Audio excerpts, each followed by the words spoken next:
পাকিস্তানের রাজধানী ইসলামাবাদের যে কোনো জায়গা থেকে উঁচু মিনারের যে মসজিদটি দেখা যায় তার নামই হলো কিং ফয়সাল মসজিদ। এ মসজিদটি পাকিস্তানের অন্যতম জাতীয় স্থাপনা ও ধর্মীয় প্রতীক হিসেবে গণ্য হয়ে আসছে। ধারণ ক্ষমতার বিচারে এটি বিশ্বের চতুর্থ বৃহত্তম মসজিদ।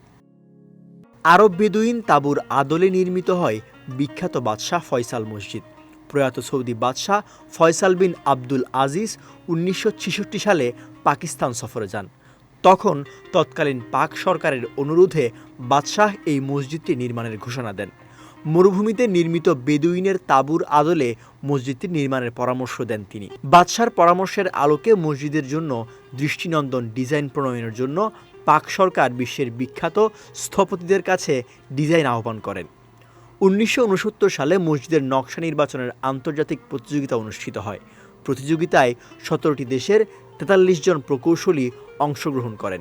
তুরস্কের স্থপতি বেদাত ডালকের ডিজাইনের নকশা প্রথম স্থান অধিকার করে। তার নকশায় নির্মিত হয় এই মসজিদ। দৃষ্টিনন্দন ও সুবিশাল এই মসজিদ নির্মাণে ব্যয় হয় $১২০ মিলিয়ন। সময় লাগে প্রায় ১০ বছর। ১৯৮৬ সালে এর নির্মাণ কাজ সমাপ্ত হয়। এরপর ১৯৮৭ সালে ঈদুল আজহার নামাজ আদায়ের মধ্য দিয়ে মসজিদটি উদ্বোধন হয়। ৫,০০০ বর্গমিটার এলাকা জুড়ে প্রতিষ্ঠিত এই মসজিদে একসাথে ৩ লাখ মুসল্লি নামাজ আদায় করতে পারেন। নামাজ আদায়ের প্রধান ফ্লোর ও করিডোরে ১ লাখ আর অবশিষ্ট ২ লাখ পাশের উন্মুক্ত মাঠে। মসজিদে একটি গ্রন্থাগার, একটি হলরুম, একটি জাদুঘর ও একটি ক্যাফে রয়েছে। মসজিদটি ইসলামাবাদের উত্তরে মনোহর মার্গালা পর্বতমালার পাদদেশে অবস্থিত।